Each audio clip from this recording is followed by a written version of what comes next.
Nesse mesmo espírito, querido, pegue a sua Bíblia comigo.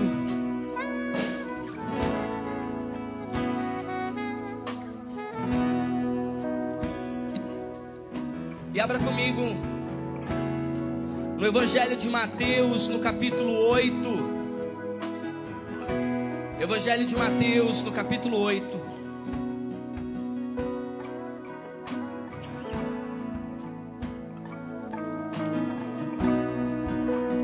Aleluia.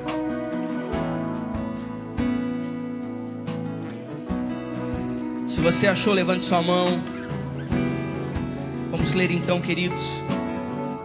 Ora, descendo ele do monte, grandes multidões o seguiram. Repita comigo: grandes multidões.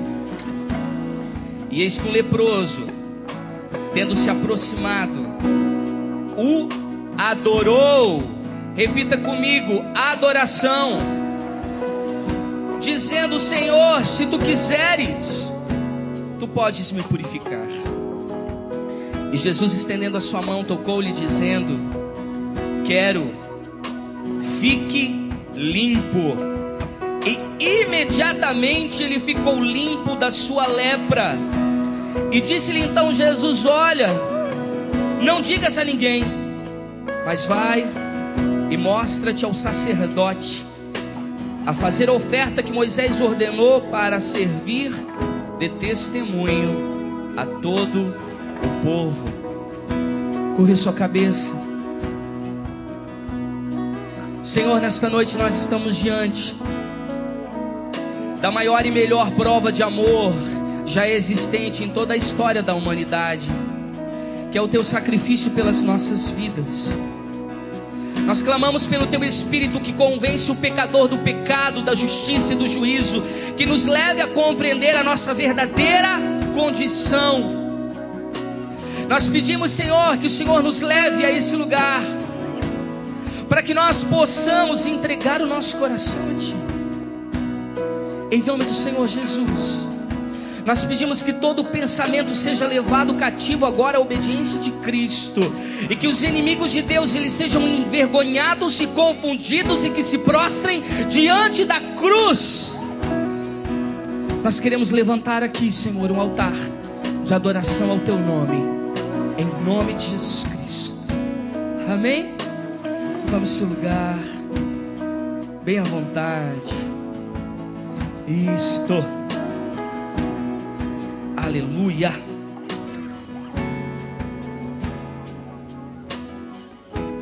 Glória a Deus. Queridos,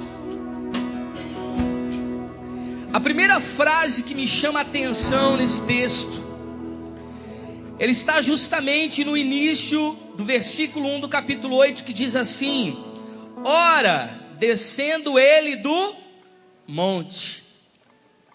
Repita assim comigo: eu preciso aprender a subir aos lugares altos e ouvir o céu.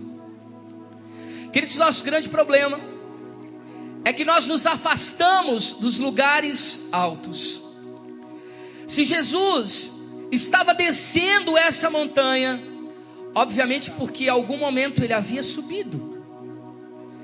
E queridos, é incontável a quantidade de vezes que nós percebemos na palavra de Deus, principalmente nesses primeiros evangelhos, experiências em que Jesus ele estava se separando da grande multidão, se separando até mesmo dos seus próprios discípulos, que eram seus companheiros de jugo, parceiros de missão.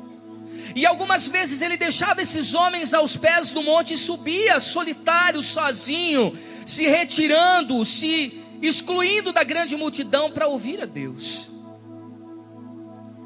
Nós perdemos esse hábito. Nós ouvimos tantas coisas. Nós condicionamos o nosso coração a ser dirigido pela mídia, pela comunicação e por todas as informações deturpadas e corrompidas que destroem o nosso caráter e a nossa relação com o céu. Nós ouvimos testemunhos de pessoas que não têm base de vida para ministrar um testemunho vivo de transformação em Jesus. Nós ouvimos até mesmo o próprio Satanás, o diabo, acusar as nossas vidas e soprar nos nossos ouvidos mentiras acerca do próximo, acerca de Deus, e que só atrapalham a nossa caminhada com o Senhor. Mas poucas vezes nós temos nos separado para ouvir o céu. Se nós tivéssemos o hábito, queridos, de ouvir a Deus com mais frequência, muitos dos nossos problemas já teriam sido resolvidos. Nós estaríamos muito adiantados na nossa trajetória ministerial. Nós já teríamos avançado muito em lugares que estão desconhecidos para o nosso coração em Deus. Porque a voz do Senhor, ela é capaz de nos levar a esses lugares aprazíveis e deleitosos. Esses lugares de paz, de revelação, de entendimento. Mas nós condicionamos, nós treinamos os nossos ouvidos a ouvir de tudo. As porcarias desse mundo, as tendências secularizadas, falhas, de toda essa estrutura corrompida que tenta aniquilar a nossa imagem como filhos de Deus. Mas os nossos ouvidos pararam de ouvir a Deus. Nós precisamos, como igreja, voltar a habitar e a entrar nos lugares altos com Deus. Sintonizar os nossos ouvidos para ouvir o céu. Saber o que Deus pensa a nosso respeito. Quais são as diretrizes do Senhor para esse tempo. Quais são as suas expectativas acerca do seu propósito para as nossas vidas. O que o Senhor tem desejado de nós. O que o Senhor tem ansiado de nós. Em que frequência o coração de Deus bate. E por que Ele tem batido. Por que Ele está batendo. Essas são verdades que precisam ser descobertas por nós. Esses são lugares que precisam ser mais visitados por nós. Nossos pés espirituais precisam correr velozes como os pés da corça para ouvir o coração do Pai. Nós nos ocupamos com tantas coisas. Somos ativistas. Pautamos a nossa vida em resultados. Queremos apresentar números, propostas, projetos, ideias, inovações. Corremos constantemente de um lado para o outro, mas não paramos sequer um minuto para ouvir o que Deus está dizendo. O que tem Deus falado a seu respeito? Quanto tempo faz que você não sobe aos montes com Deus? Quanto tempo faz que você não visita os lugares altos? Quanto tempo faz que você não tem uma comunhão, uma íntima comunhão com o Pai? Queridos, aqui existe o segredo dos milagres. Entrarmos nesses lugares de revelação, de comunhão e de entendimento. Subir aos lugares altos demonstra a nossa disciplina em nós ouvirmos a Deus. Porque, queridos, quando nós descemos dos lugares altos, a multidão sempre estará à nossa espera. E se você não estiver conectado com Deus, você não terá respostas claras, precisas e profundas para ministrar as verdades do coração de Deus. Nós temos tido isso com grandes experiências aqui. Algumas vezes nós estamos naquela semana totalmente corrida, em que nós dificilmente paramos para fazer um devocional adequado, para ouvir a Deus adequadamente, para gastar tempo com oração, com jejum, com consagração, com meditação da palavra, mergulhando profundamente nas entrelinhas da palavra de Deus, querendo saber o que Deus quer falar conosco. E daí os problemas começam a pipocar, as situações começam a aparecer, as pessoas começam a te procurar e as pessoas precisam de uma resposta, as pessoas precisam de uma solução, as pessoas querem uma direção, as pessoas estão perdidas quanto à visão. E se você não está conectado com o céu, se você não tem visitado os lugares altos, você só vai encher linguiça, falar abobrinha. Você vai usar o seu conhecimento técnico e humano. Por mais que você seja uma pessoa culta, intelectualizada, com vocabulário rico, leia muitos livros, conheça a Bíblia de capa a capa, mas se essa conexão com os lugares altos foi quebrada, você vai andar em círculos, E você não vai conseguir contribuir para o crescimento e para o desenvolvimento dessa pessoa. Ela vai ouvir as suas instruções e dificilmente ela vai ter uma transformação genuína. Muito pelo contrário, ela pode passar anos vivendo do mesmo jeito. Agora, queridos, quando você está em conexão direta com o céu, quando você está fluindo nessa unção profética, quando você está caminhando nesses lugares altos, quando você sobe ao monte para ter comunhão íntima com o Pai, a voz do Pai, ela é absolutamente normal ao seu coração, ela é fluente ao seu coração, ela flui e ela emana das suas entranhas. E talvez basta um gesto, uma palavra, um toque, um olhar, e você já consegue perceber que os milagres acontecem porque não é de você, é Deus através de você e em você. E as pessoas começam a ser tocadas e mudadas e transformadas. E você mesmo se surpreende e se impressiona. Porque são esses lugares altos que trazem soluções verdadeiras, genuínas, que transformam vidas, que mudam cursos de histórias, que mudam trajetórias ministeriais, que trazem respostas profissionais e financeiras, que abrem portas no âmbito espiritual, material, financeiro, familiar, sexual, enfim. Mas nós fugimos desse lugar de disciplina de ouvir a Deus. E por isso, alguns de nós estamos fluindo no nosso ministério, mas nós estamos trabalhando no dom, estamos trabalhando num talento, estamos até usando as ferramentas que Deus nos deu, de uma forma fluente, abençoada, inteligente, mas entretanto, quando você não está conectado com o céu, querido, você vai só envolver as pessoas num emaranhado e num laço e não vai conseguir tirá-las do lugar. Deus está nos chamando para nesse tempo nós adentrarmos esses lugares, nós abandonarmos as nossas zonas de conforto, abandonarmos os nossos lugares acomodados, cômodos, e nós adentrarmos num lugar de novos desafios em Deus. Queridos, uma grande multidão estava à espera de Jesus. Mas agora olhe comigo, essa grande multidão, ela estava esperando muitas respostas da parte de Cristo.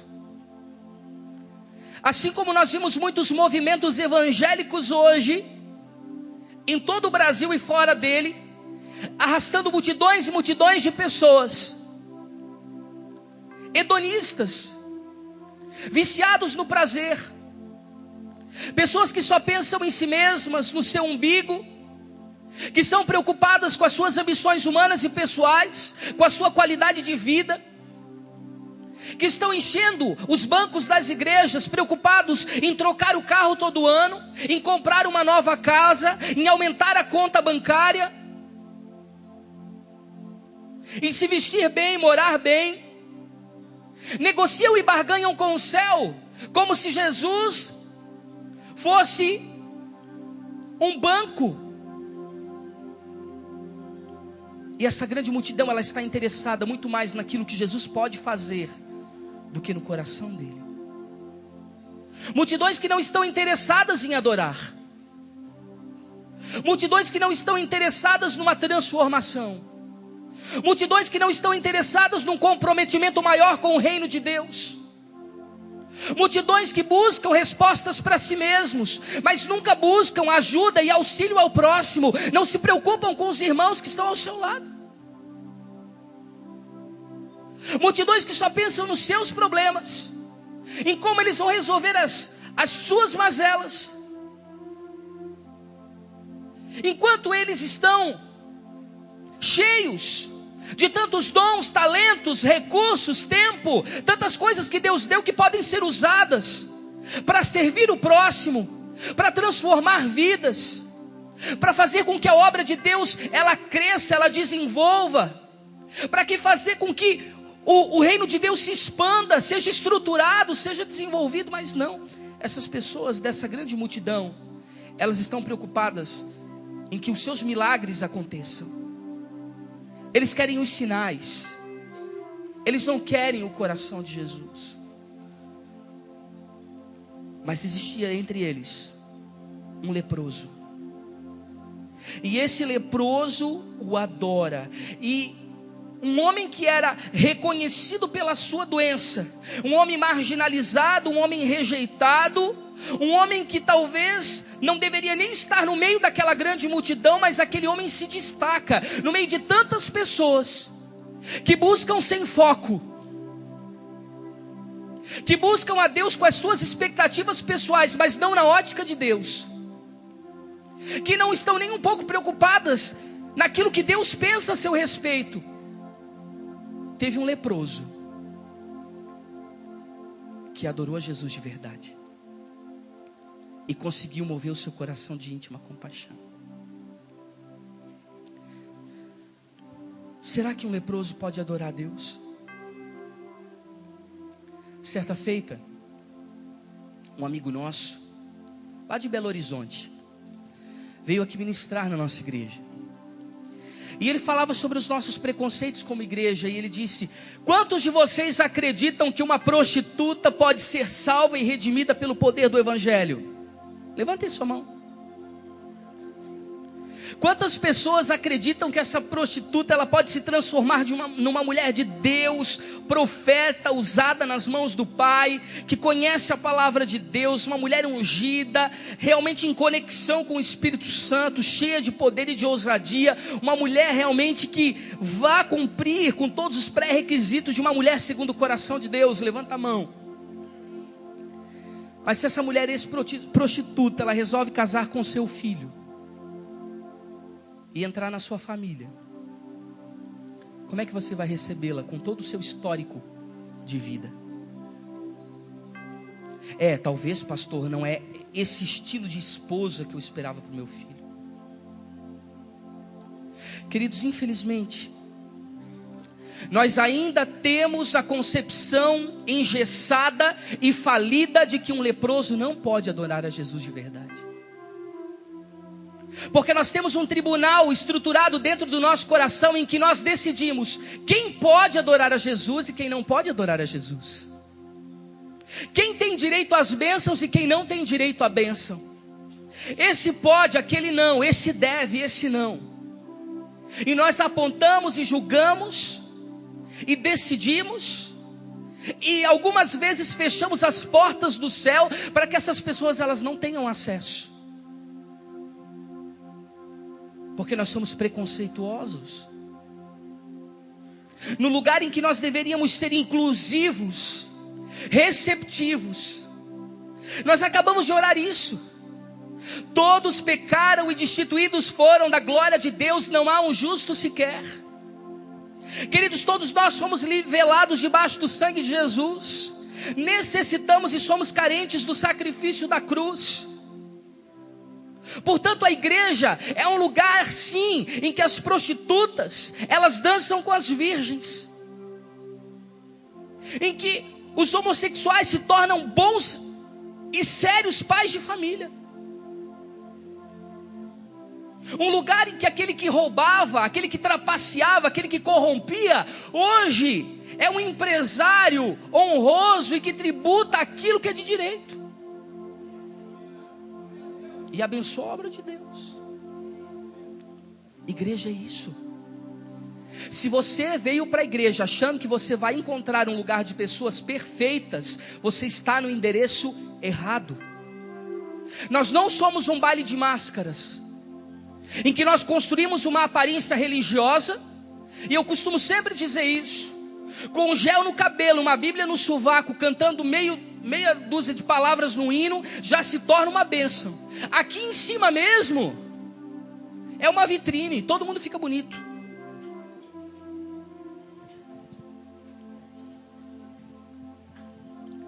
Queridos, nós decidimos quem entra no céu.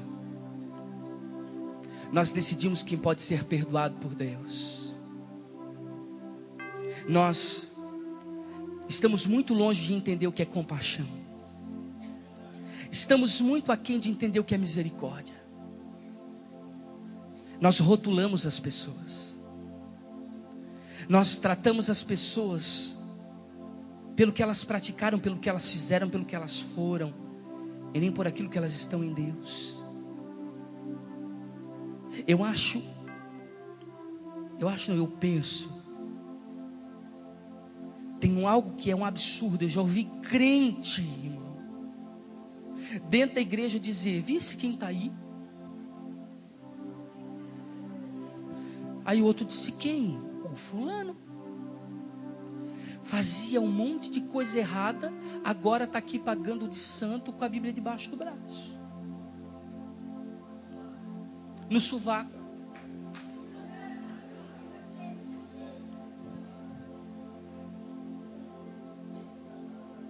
Crente dizendo isso. Glória a Deus que Ele está aqui. Ele está no lugar certo.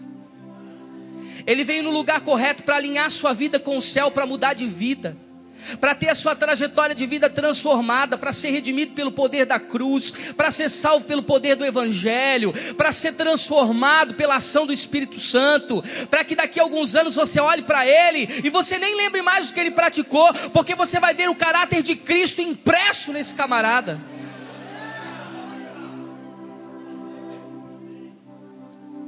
Nós precisamos, querido, fechar esse tribunal do nosso coração de uma vez por todas.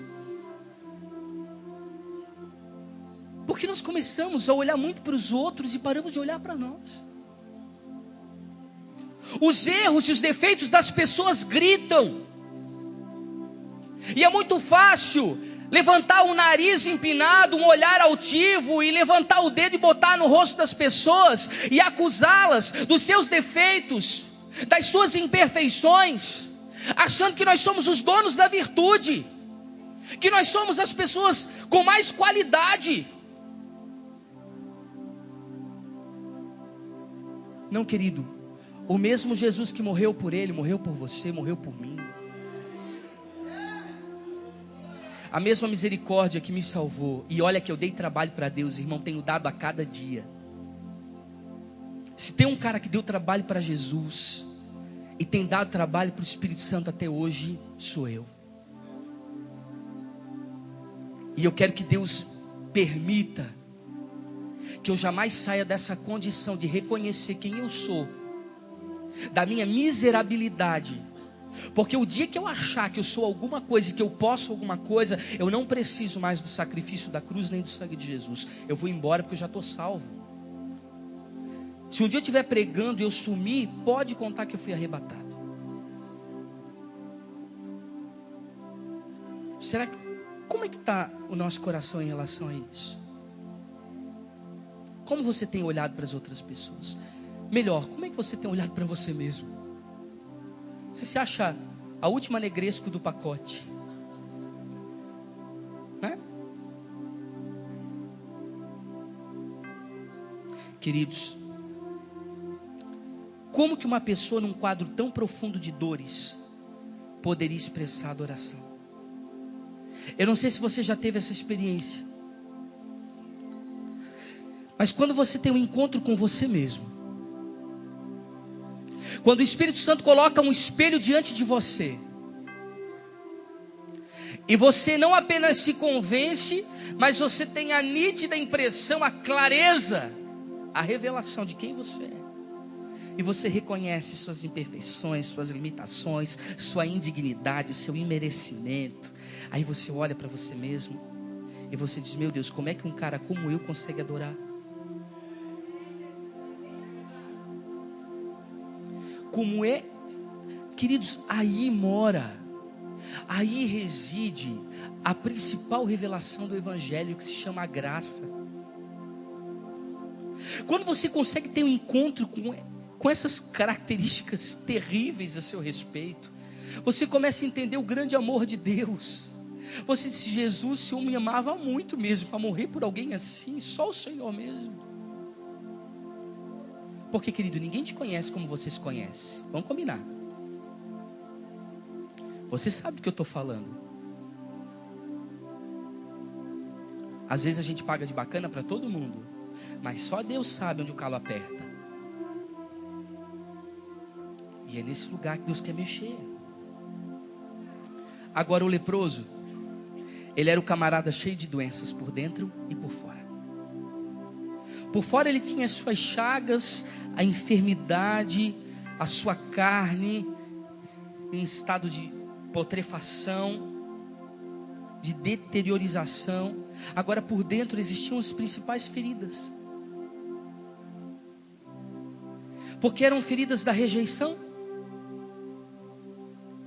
eram feridas do rechaço, eram feridas das experiências frustrantes, eram chagas de um passado, e que não tem jeito. Você pode ter colocado uma roupa bonita, ter feito uma maquiagem perfeita, ter colocado um perfume francês, mas essas chagas, elas podem até estar escondidas com uma embalagem bonita por fora, mas elas estão ali dentro, em estado de putrefação, fedendo. Somos como sepulcros caiados, como disse Jesus. E muitas vezes nós vivemos somente de imagem, somente daquilo que aparece para as pessoas, somente daquilo que é apresentado para os outros, enaltecendo as nossas qualidades, as nossas virtudes, os nossos pontos positivos, naquilo que a gente faz muito bem e se dá bem, mas dificilmente nós mostramos quem nós realmente somos por dentro,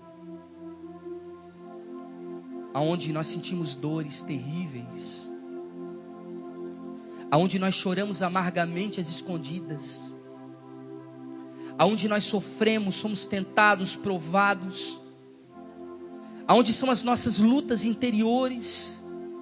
Esses lugares, dificilmente nós temos a oportunidade de mostrar.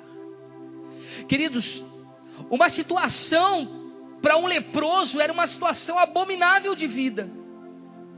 Era um estilo de vida terrível. Assim que um sacerdote ele detectava essa doença, logo essa pessoa ela já era cortada de todos os relacionamentos.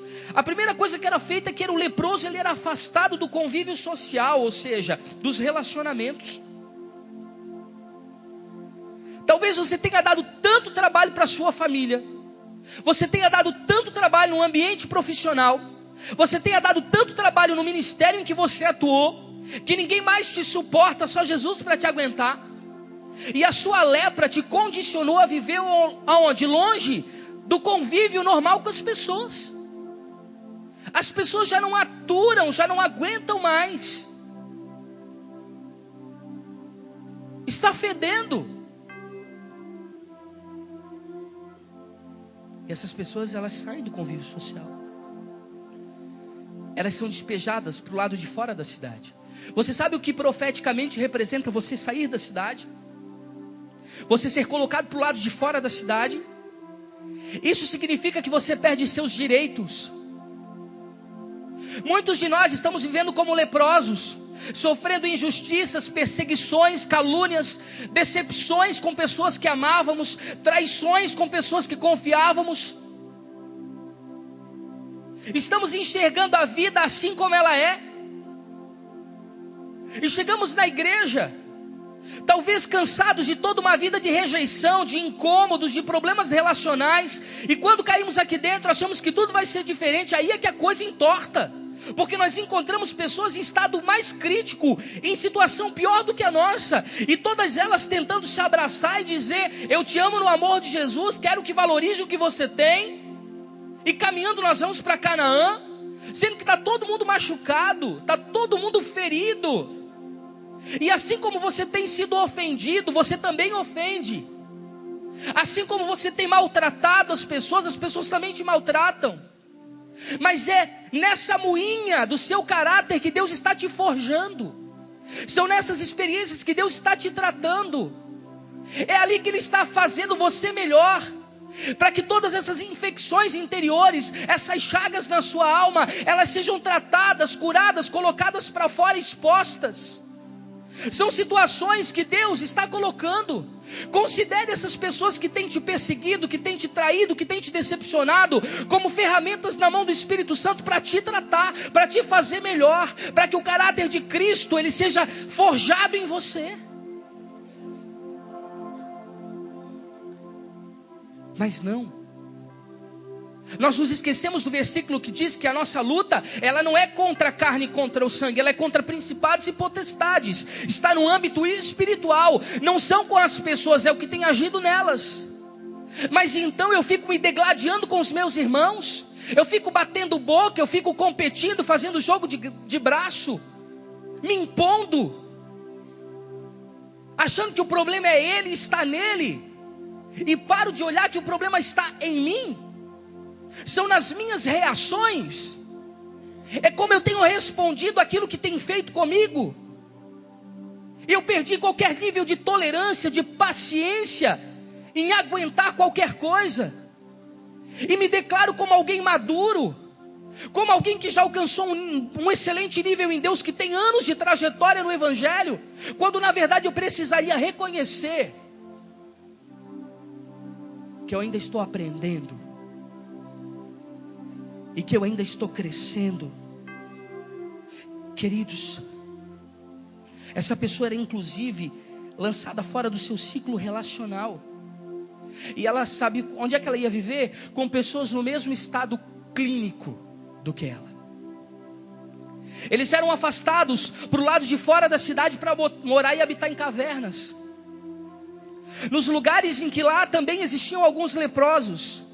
E aqui existe um princípio bíblico, uma situação que precisa ser observada por nós. Lá em Juízes capítulo 18, a Bíblia nos fala de Jefté. E Jefté era um estrategista de guerra, um excelente guerreiro, um exímio lutador e soldado sobre a nação de Israel. Tanto que quando Israel estava em perigo, os anciãos foram lá pedir: ó Jefté, volta. Se precisar, a gente te coloca como cabeça sobre a nação, mas a gente está com medo, e somente você pode resolver esse pepino para a gente. E esse camarada, ele tinha muitos dons, só que todos esses dons eram estruturados em quê? Em feridas de rejeição. Sabe quem ele era? Filho de uma prostituta, fruto de um resultado de um adultério, fora da aliança do casamento, um bastardo. E por causa disso, ele teve um pai omisso que olhava para ele e via sua vergonha. Ele teve uma madrasta carrasca que olhava para ele e enxergava ele, sabe como? Como fruto do pecado do marido. E ele teve meio-irmãos que não o consideraram como irmãos, mas consideraram ele como bastardos. Bastardo, e colocaram ele para fora de casa. Disseram: você não vai habitar na nossa casa e você não tem direito à nossa herança, portanto, rua. E esse rapaz então ele sai perambulando, e sabe para onde é que ele vai? Para o deserto de Tobi. Se você estudar a geografia bíblica, você vai pesquisar o deserto de Tobi, e você vai ver que esse lugar é um lugar barra pesada, um lugar árido, um lugar desértico, porque as pessoas que não conseguem se tratar da rejeição, elas habitam nesses lugares sim, secos, infrutíferos, pobres. Tudo que elas semeiam não nasce. Elas permanecem anos e anos, ministerialmente, profissionalmente, andando em círculos, e elas não crescem. Por quê? Porque elas não conseguiram se tratar das suas feridas de rejeição. E aí ele cresceu. E a Bíblia diz que ele se reuniu com quem? Homens levianos se juntaram com Jefté. Sabe por quê? Porque você sempre vai se associar com pessoas que têm o mesmo nível de ferida que você. Se você está infeccionado por ofensas, se você está machucado por ofensas, é inevitável que daqui a pouco você está se juntando a 2 ou 3 para fazer com que a sua dor, ela realmente tenha um nome. E geralmente o problema nunca está em você, vai estar em alguém.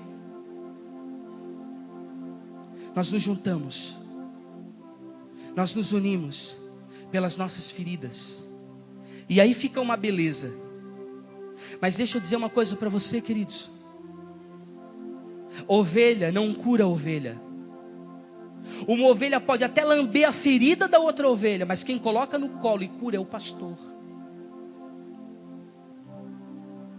E muitas das pessoas que estão aqui nessa noite, elas precisam voltar lá atrás e se tratar com seus líderes, com seus pastores, que o feriram, que o machucaram, porque você está sangrando com feridas expostas, achando que outras ovelhas vão curar o que foi feito com você, mas enquanto você não tratar, você vai andar em círculos e você não vai conseguir progredir.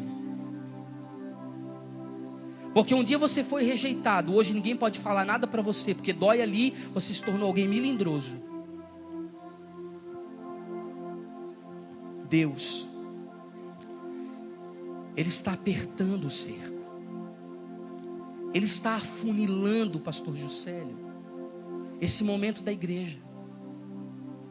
Ou nós buscamos uma cura radical e mergulhamos profundamente no bálsamo de Cristo, para tratar as nossas mazelas da alma, ou muita coisa vai começar a acontecer e você vai ficar de fora e vai perder, porque você não vai estar pronto e nem preparado para entrar no nível que Deus quer e que espera. Quantas promessas estão para serem rompidas? Quantos propósitos estão para acontecer? E nós estamos ali choramingando as mesmas misérias de anos atrás, curtindo a mesma fossa de anos atrás, chorando, murmurando, lamentando, futricando, fofocando pelas mesmas picuinhas de anos atrás. E entra ano e sai ano e nós não conseguimos nos livrar da lepra que está comendo a nossa carne. O leproso, ele era interditado do seu próprio lar. Aí eu estou falando daqueles que deram um problemão na família. Sabe essa frase que é usada na igreja? Ó, você viu quem é que está aí? Aquele fulano lá de lá? Então, isso acontece geralmente também em família. Você já viu isso?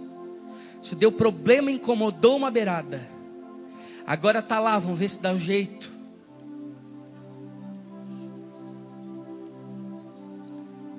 Queridos, da nossa família, existem muitas feridas que precisam ser tratadas.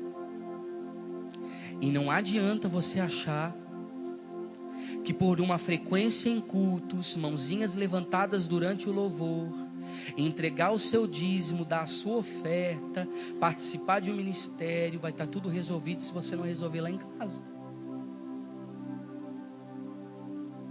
Tem muita gente que está fugindo do confronto e acha que isso é paz. Ah, estou em paz. Eu acho abominável um cristão que ainda não conseguiu encontrar um lugar em Deus para conseguir viver em equilíbrio e harmonia com a sua família não cristã.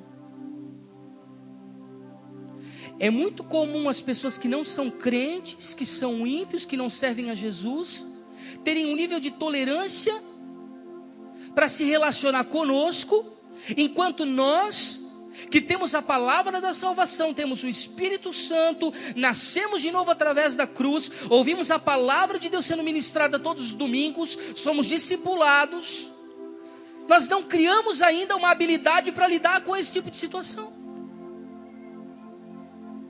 Isso é absurdo.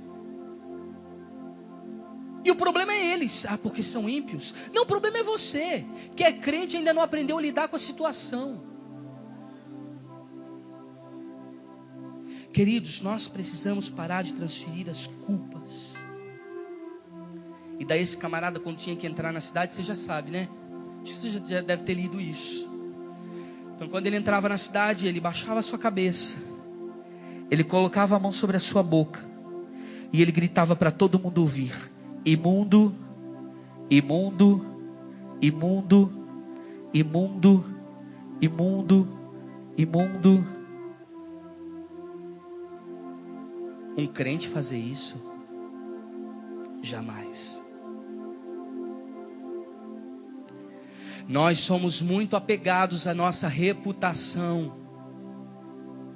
E infelizmente nós damos mais importância para ela do que para o nosso caráter. Pode estar caindo o mundo, mas eu demonstrar as minhas fraquezas, jamais. Tem que cuidar, né, pastor? Eles não servem a Jesus, como é que eles vão entender? Aí você dá desculpa para o seu orgulho. Na verdade, você não quer que eles saibam que você está passando por luta. Não tem nada a ver com o evangelho, com testemunho. Tem a ver com o seu brio, com o seu eu, com a sua soberba. Porque você quer pagar de bacana. Você quer dizer que está bem, por cima da carne seca, que você é o cara. E aí você não deixa vazar nada, com medo do que eles vão pensar. Querido, você está perdendo uma excelente oportunidade de Deus te honrar na terra. Sabe por quê? Porque se eles souberem de todas as etapas negativas que você está vivendo, mesmo que você não conte, deixe os outros contar. Mesmo que você não fale, deixe os outros falar. Uma hora ou outra isso vai cair no ouvido deles. Mas espera aí, vai ter um momento que essa luta vai passar. Vai ter um momento que essa prova vai acabar. E aí vai chegar o tempo da glorificação de Deus na sua vida. Vai ser o dia D, o dia que o Senhor te preparou. O Senhor preparou o dia da sua vitória. E daí nesse dia, eles vão olhar e dizer: olha, e não é que realmente funciona esse negócio de fé? O cara estava arrebentado, acabado, mas ele foi tão persistente, tão perseverante, nunca murmurou, nunca abriu a boca. E mesmo nas situações complicadas, a gente viu ele dar bons testemunhos. Ele frutificou, mesmo estando no deserto. Como é que é isso? E agora, rompeu, fluiu, o negócio está acontecendo. Eu também quero isso. Se o milagre pode acontecer com ele, pode acontecer comigo. Por que ele é diferente de mim? Se Deus não tem neto, Deus tem pai. E daí eu entro nessa. Queridos, nós precisamos aprender a expor as nossas vergonhas. E não vai adiantar você fugir disso. Porque quando nós estamos doentes, nós somos reconhecidos pelos nossos rótulos. Aqui tem ex-adúltero, ex-ladrão, ex-falido, ex-derrotado, ex-sem vergonha. Tem ex-tudo. E vai demorar um pouquinho para a gente se livrar desses rótulos. A gente vai ter que sofrer um bocadinho. Porque quem disse para você que seria fácil? Alguém te apresentou esse evangelho de facilidades? Alguém te apresentou uma mentira. Porque eu desconheço o evangelho sem cruz. Vai ter que passar. Vai ter que aprender a renunciar, vai ter que aprender a padecer. Por quê? Para que haja em vós o mesmo sentimento que houve em Cristo Jesus. Não tem jeito, todo mundo tem que passar. Mas mesmo assim, querido, com todas essas condições, esse leproso, ele consegue chegar a Jesus. E aqui tem uma coisa, tem aquela grande multidão, lugar de muita gente, difícil acesso, muito barulho, muito movimento. E aí ele vem, ele sai do lugar separado dos leprosos, para os leprosos, e ele adentra aquela grande multidão. E queridos, esse talvez seja o maior e mais difícil momento da trajetória desse leproso. Ele saiu do lugar separado, ele não estava com aquele grupo, ele nem desceu com os que desciam, nem estava subindo com a multidão que esperava. Ele saiu de um lugar totalmente diferente. Mas quando ele se depara com essa grande multidão, ele começa a lidar com o quê? Com seu trauma. Por quê? Porque foi a multidão que rejeitou. Foi a multidão que rechaçou. Foi a multidão que marginalizou. Foi a multidão que deixou de fora. Foi a multidão que parou de acreditar, de investir. Foi a multidão que humilhou. Foi a multidão que fortaleceu os dogmas, que tiraram ele do convívio social, que puseram ele naquela caverna fria e escura, que fizeram ele conviver com pessoas do mesmo jeito. Agora ele vai ter que enfrentar o mesmo ambiente onde ele foi machucado. Deixa eu te dizer, existe um princípio espiritual que diz: Deus, ele faz a ferida, mas ele mesmo sara. Portanto, no lugar em que você foi ferido e machucado, é exatamente no lugar em que você vai ter que aprender a ter reações de cura. Você vai ser curado e tratado. E aí você começa a dizer: pastor, mas eu já vivi isso tantas vezes na minha vida, eu não admito viver de novo. Quando você diz assim: eu não admito viver novamente isso, Deus pode me pedir qualquer coisa, mas não pede para eu entrar nessa de novo, pode contar que você não foi curado, não foi tratado nessa área. Você tem resistências ao agir de Deus. Porque quando a gente aprende uma lição, irmão, com Deus, é muito simples. Você levanta a mão para o céu e diz assim: Senhor, se for possível, passa de mim esse cálice, mas se não for, que seja feita a tua vontade. Se é para eu passar de novo, vamos passar. Eu não tenho mais reservas, eu não tenho mais resistências, eu não tenho mais barreiras, que eu já passei uma vez. Deus me sustentou, Deus me deu estrutura, Deus me suportou, e eu venci. Por que eu vou ter medo de passar de volta? Mas o grande problema é que nós somos reprovados. Porque quando Deus cria o mesmo cenário, Ele usa das mesmas artimanhas e estratégias. Ele move o mesmo sentido de pessoas, ou seja, parece que você está vivenciando aquela mesma situação novamente. É porque Ele espera que você tenha uma reação diferenciada para demonstrar a sua cura. Sabe o que acontece? A gente reprova. Deus coloca lá uma provinha simulada. Daqui a pouco Ele coloca a prova real. E se eu não passo na prova real, vou para onde? No final da fila. Eu vou para o exame. Vou ter que fazer de volta. Então, queridos, quando Deus Ele submeter a gente a lidar com o nosso trauma, que a gente possa entender que Deus não está preocupado somente com as nossas ações, as nossas atitudes, mas sobretudo com as nossas reações. Aquela concentração de pessoas representa a sociedade que o rejeitou. Ele teve que enfrentar o problema, ele teve que enfrentar as rejeições. O lugar onde ele foi massacrado, onde ele foi destruído, é aquele lugar que ele teve que enfrentar. Agora deixa eu te dizer uma coisa: onde é que ele estava? Nas cavernas do lado de fora da cidade, junto com outros leprosos também. E muitos de nós estamos nos encontrando nesses cativeiros espirituais. Você sabia disso? Estamos vivendo em cavernas frias, cavernas geladas, num lugar de doença, de enfermidade, de trevas, lugares escuros, sem saneamento, sem limpeza, sem higiene, lidando com um cheiro de podre, e preferimos ficar nesse lugar fétido, doente, do que enfrentar a multidão e enfrentar o nosso problema. A gente prefere estar preso e amarrado e vinculado às nossas feridas, às nossas dores, às nossas reprovações, pelo simples fato de não querer mudar, pelo simples fato de não querer responder diferente. Não queremos sair das cavernas, não queremos enfrentar as multidões. Queridos, está na hora de nós sairmos dos nossos calabouços. Nós precisamos enfrentar e avançar contra o trauma. Eu gosto muito dessa palavra, enfrentamento. Você tira de trás de você e você coloca na sua frente, e você diz: é aqui que eu tenho que ir, então é aqui que eu vou passar.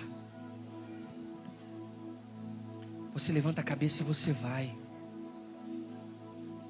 Não, mas nós criamos a propaganda de margarina. A propaganda de margarina é a família perfeita, já viu? Todo mundo acorda de manhã, ninguém tem ramela, está todo mundo maquiado, acordou aquela hora, ninguém tem bafo, e todo mundo senta na mesa, e aquele pão não é o pão dormido, é o pão que saiu na hora, está quentinho. Como é que alguém vai acordar e vai fazer um pão quentinho? Daí você passa a manteiga desliza e derrete, né? Desculpa se você está com fome, é defraudação. Mas é aquele cafezinho com leite, todo mundo feliz, e tem uma música, né? E aí sai a menina da margarina. Meu Deus, essa é antiga, aquela da Cleibon, né? No balanço. Essa eu desenterrei, fala sério. Então, gente, essa é a propaganda de margarina. E a gente cria esse cenário perfeito. Mas na verdade, tirando a maquiagem, a roupa bonita e o pãozinho quente, aquele lugar é uma caverna fria e doente. É que nós criamos fantasias, às vezes irreais e ilusórias, para não encarar a realidade dos fatos e a vida como ela é. Porque a gente tem medo de sair da nossa zona de conforto e enfrentar o trauma. Meu Deus, daí que vai entortar o caldo. Não, querido, o caldo já entortou há muito tempo. Você que está tentando dar conta do recado, gerenciando uma mentira. Deus está levando a gente a ter um encontro com os nossos traumas, as nossas realidades. Aquilo que para nós parece um gigante, algo maior do que nós, mais forte, que quer nos sucumbir, na verdade é algo mais simples e fácil do que a gente imagina. Só que nós não estamos dispostos a renunciar à nossa reputação com o objetivo de lidar responsavelmente com as nossas feridas. Eu vou precisar de alguns voluntários, por gentileza. Zé, Josinha, Carli, vem aqui comigo. Isso, pastor Machadinho. Vamos lá. Ó, Carli, hein, para a nossa alegria. Vamos lá. Hã? Não, fica todo mundo aqui, a multidão. Não, fica de frente para mim. Isso. Ô pastor Juscelio, tu tá com cara de Jesus, vem aqui. Vamos lá, vamos fazer um teatro aqui. Isso. Fica aqui também. Não, gente, é barreira de futebol. Pensa que lá tá o goleiro. Fica lá do outro lado lá, Juca. Lá é a trave, tá? E eu tenho que fazer o gol, mas vocês estão aqui. Ou seja, aqui tem o meu trauma. E lá tá Jesus que vai trazer a minha cura. E aqui tô eu, leprosinho da Silva. Pecador, pobre e nu. Só que eu preciso chegar naquele camarada lá, ó. Só que para isso eu preciso o quê? Enfrentar essa multidão que é a razão do meu trauma. Mas sabe como é que eu enfrento essa multidão geralmente? Eu chego e digo, qual é? O que vocês estão pensando aí? Vocês não sabem com quem que vocês estão falando, rapaz. Vocês pensam que estão falando com quem? O que é isso? Vocês não perceberam ainda o lugar e o nível que eu tô? Eu posso dar um sopro vocês caírem, rapaz. Ó, para eu te derrubar, só fazer assim. É, a história do porquinho. Eu vou soprar. Só que o correto seria eu enfrentar os meus traumas com humildade, abandonando a minha reputação e investindo no meu caráter, expondo as minhas vergonhas e não querendo ser uma pessoa diferente do que eu sou. Como é que eu tenho que passar essa multidão, gente? Eu coloco a mão na minha boca e eu começo. Imundo, imundo, imundo, imundo, imundo, imundo, imundo, imundo, imundo, imundo. E aí eu chego no lugar da cura.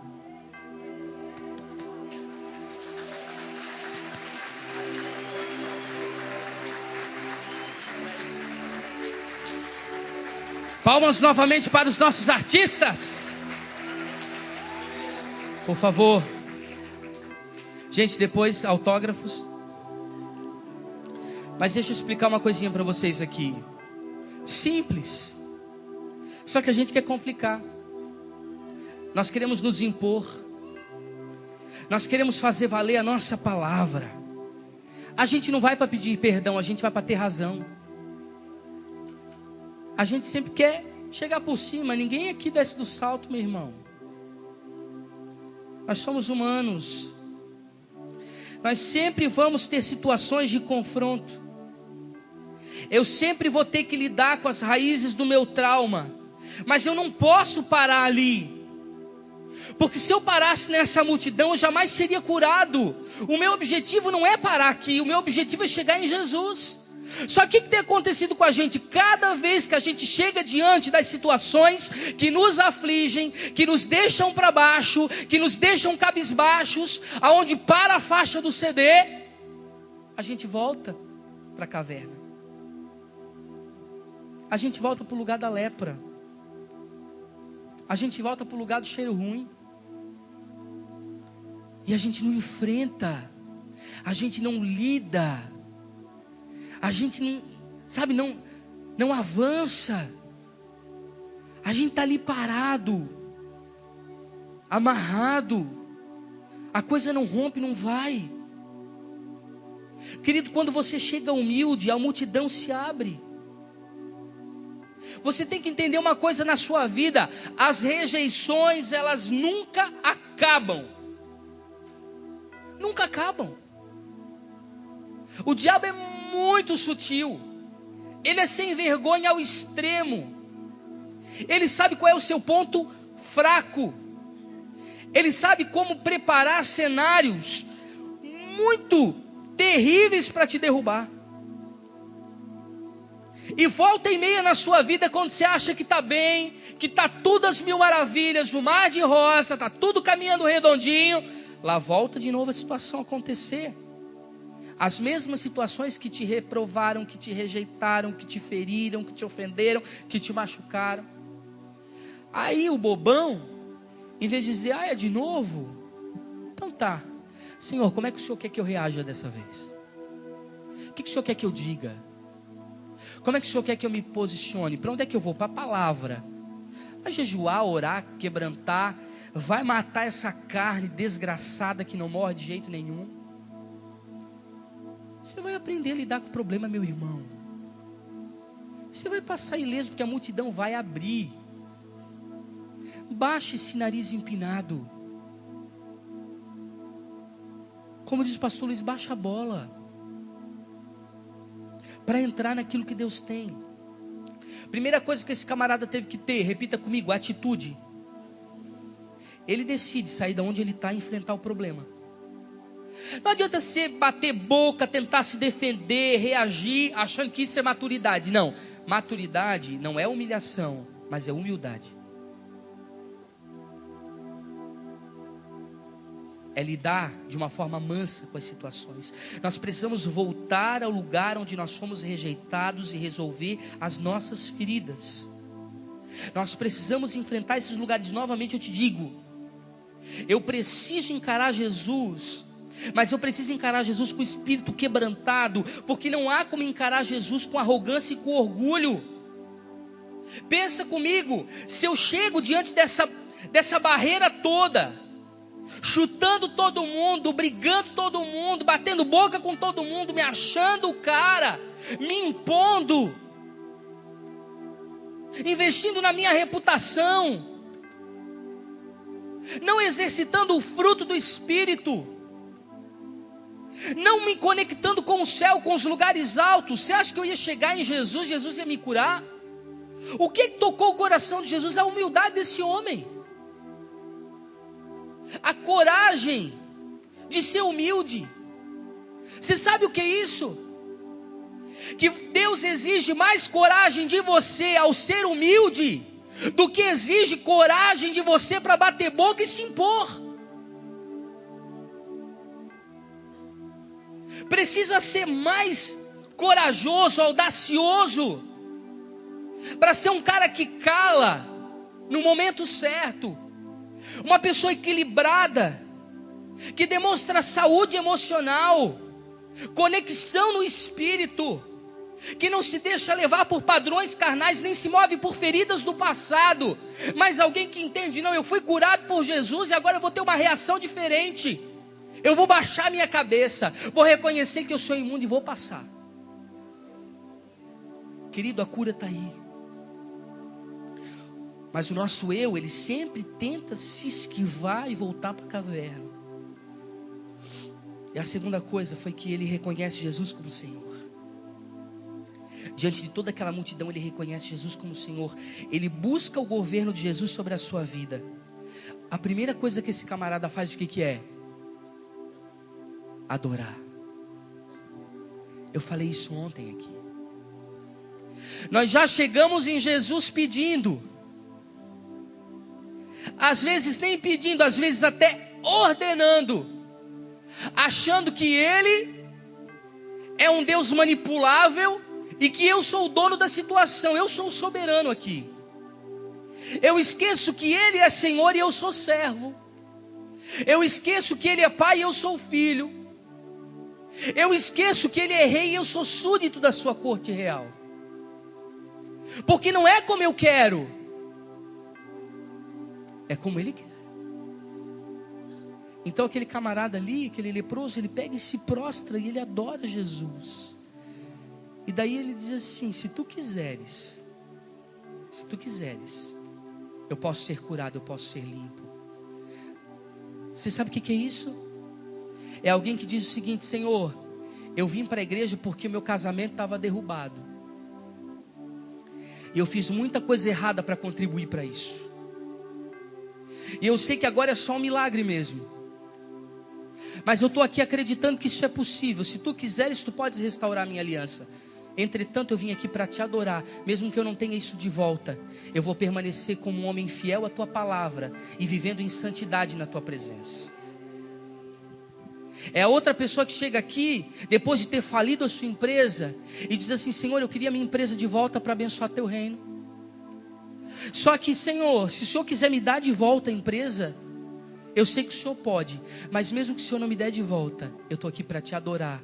E eu vou permanecer fiel na sua presença, mesmo leproso, mesmo falho, mesmo indigno, mesmo imperfeito, eu continuo aqui, prostrado e quebrantado diante da tua presença.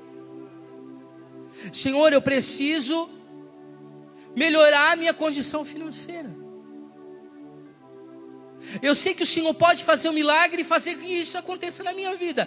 Entretanto, Senhor, eu te adoro não pelo dinheiro que o Senhor pode me dar, mas eu te adoro pelo que o Senhor é.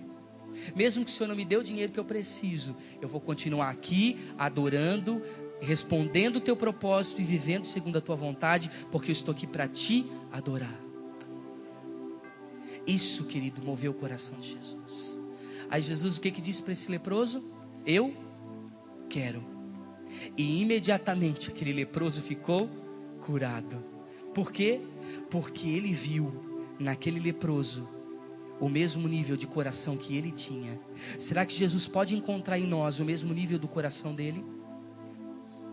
Porque Jesus fez isso. Ele disse: Pai, se possível afasta de mim, mas se não for possível, eu vou continuar te adorando, porque eu sou teu filho.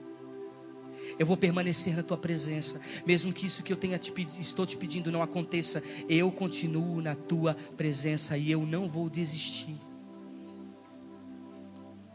Eu quero que você fique de pé comigo nesse momento.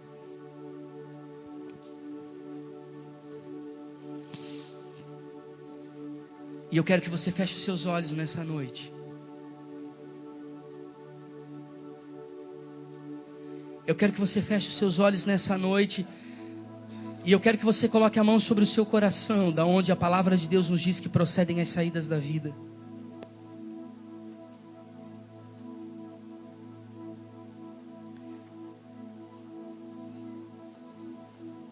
E eu quero te fazer uma pergunta nessa noite: você é capaz de renunciar aquilo que te levou a Jesus, somente para estar com Ele?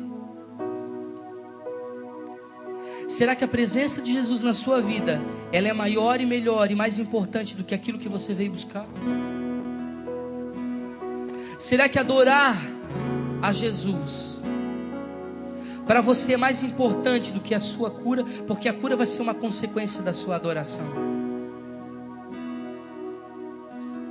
Os milagres vão acontecer na sua vida como uma consequência da sua adoração.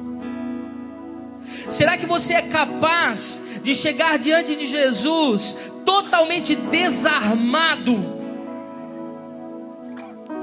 sem qualquer tipo de máscara, lidando responsavelmente com as suas feridas, com as suas inflamações, com as suas infecções? Será que você consegue sair das suas cavernas frias e de mau cheiro e chegar diante de Jesus somente para adorá-lo, sem pretensões, sem segundas intenções, e dizer: Senhor, eu não preciso de mais nada, a tua graça ela me basta. O fato de eu ter te encontrado, o fato de eu ser salvo, já toma o meu coração. Eu quero que antes da ceia você comece a fazer essa avaliação e essa análise, meu querido. Xerebalaba, sorebalabacá, Releba, sorebalama, xereba, sorecabalabaga.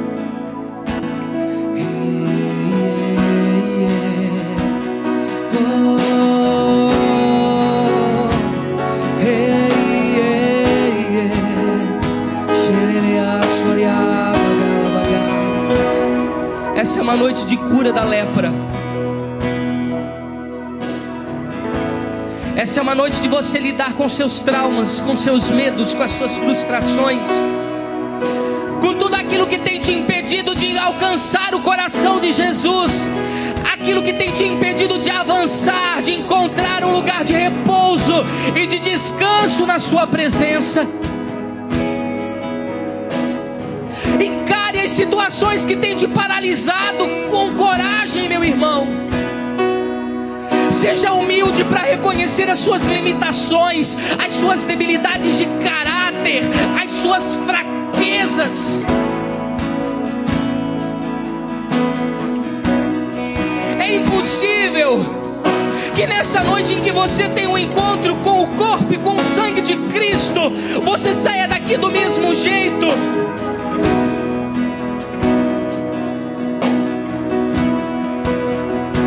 Esse é o seu momento. Esse é o seu momento, querido. Saia dessa caverna fria.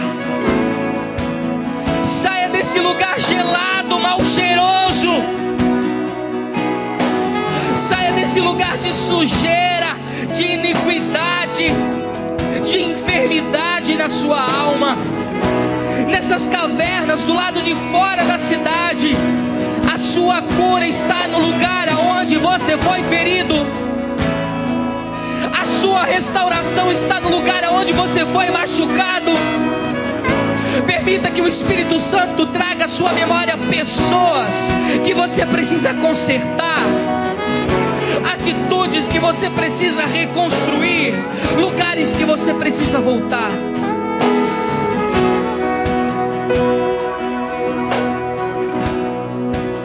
Em frente à multidão,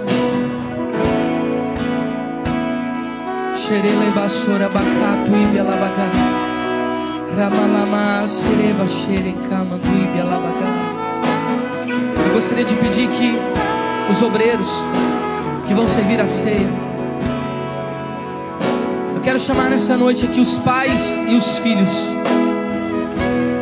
que participaram do acampamento Pais e Filhos, os pais de destino, os filhos de propósito. Toda a equipe que trabalhou no evento, no retiro,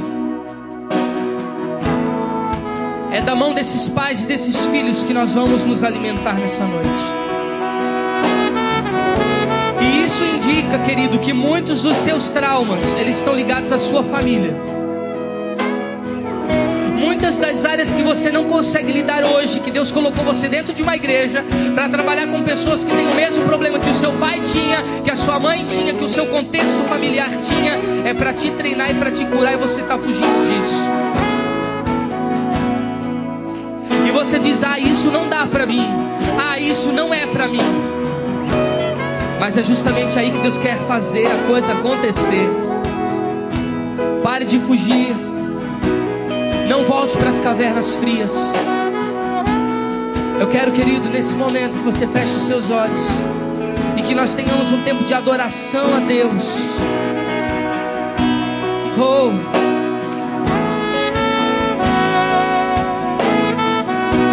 você pode tomar o seu lugar, e à medida que você for recebendo o pão e o vinho, você vai ficando de pé. Mas eu quero que você sente e você se concentre naquilo que Deus quer fazer na sua vida nessa noite. Porque eu creio que essa noite é uma noite de cura. Uma noite em que você irá se encontrar com Jesus e enfrentar os seus traumas e os seus medos. Uma noite em que o sangue de Cristo vai te purificar de todo o pecado.